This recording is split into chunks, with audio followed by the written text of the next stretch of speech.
बदनसीब बाप। एक शादीशुदा जोड़ा अपना सेकेंड हनीमून मनाने के लिए क्रूज टूर पर गए। इस दौरान वे अपने बच्चों को घर पर ही छोड़कर गए थे। बदनसीबी से खराब और बहुत ही तूफानी मौसम के कारण क्रूज शिप डूबने लगी। सभी लोगों की तरह वे दोनों भी अपनी जान बचाने के लिए लाइफ बोट एरिया की तरफ दौड़े, लेकिन वहां भी सिर्फ एक ही व्यक्ति के लिए जगह बची हुई थी। अपनी पत्नी को डूबती शिप पर छोड़कर आदमी लाइफ बोट में बैठ गया। पत्नी उसे डूबती शिप पर खड़ी अपने पति को दूर जाते हुए देख रही थी। वो चिल्लाकर अपने पति से बोली।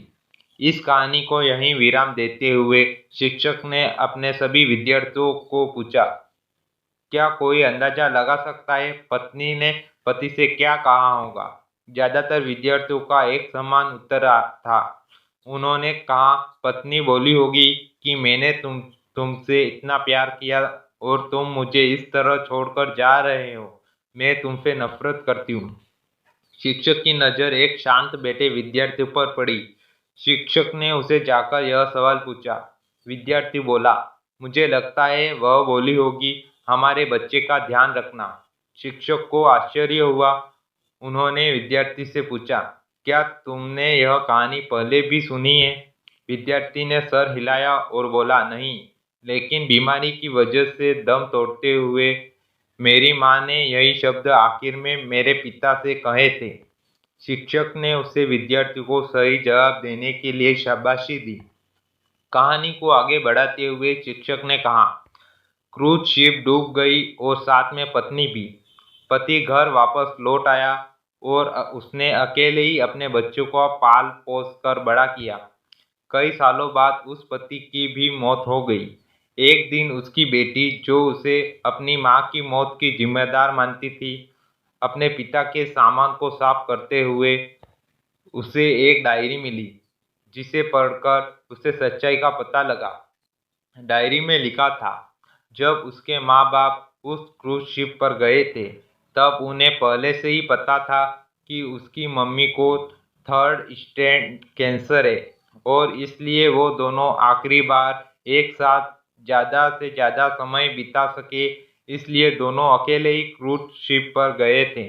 जब उस शिप पर वह मनुष्य समय आया था, तब उसके पिता ने उस अकेली बची लाइफ बोट की जगह में बैठने से मना कर दिया था। उन्होंने डायरी में लिखा था कि वह भी अपनी पत्नी के साथ ही उस डूबती हुई शिप में डूब जाना चाहते थे, लेकिन सिर्फ और सिर्फ उनके बच्चों के लिए ही अपनी पत्नी के कसम देने के बाद उनको उसे अकेले छोड़कर उस लाइफ बोट में सवार होना पड़ा। इस डायरी को पढ़ने के बाद बेटी फूट फूट कर रो पड़ी। शिक्षक ने यह कहानी यहीं खत्म की और पूरा क्लास शांति में डूब गया। यह शांति देख शिक्षक को पता चल गया कि वह इस कहानी के जरिए जो सीख अपने विद्यार्थी तक पहुंचाना चाहते थे, वह पहुंच चुकी है।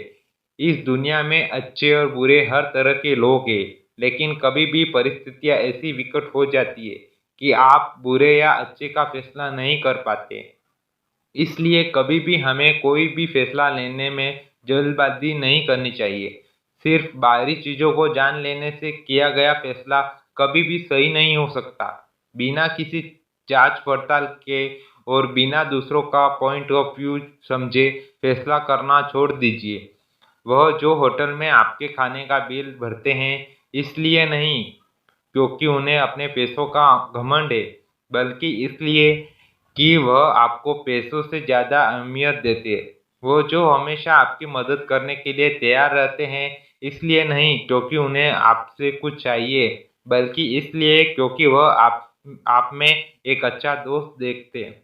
वह जो आपको हमेशा मैसेज करते हैं, इसलिए नहीं क्योंकि उनके पास करने के लिए कुछ और नहीं है, बल्कि इसलिए क्योंकि वह आपको बहुत याद करते हैं। आशा करता हूँ यह कहानी आपको अच्छी लगी हो तो वीडियो को लाइक करें, शेयर करें और इस कहानी के बारे में आपकी क्या राय है कमेंट करके ज़रूर बताएं और चैनल पर नए हो तो चैनल को सब्सक्राइब करें। Thank you.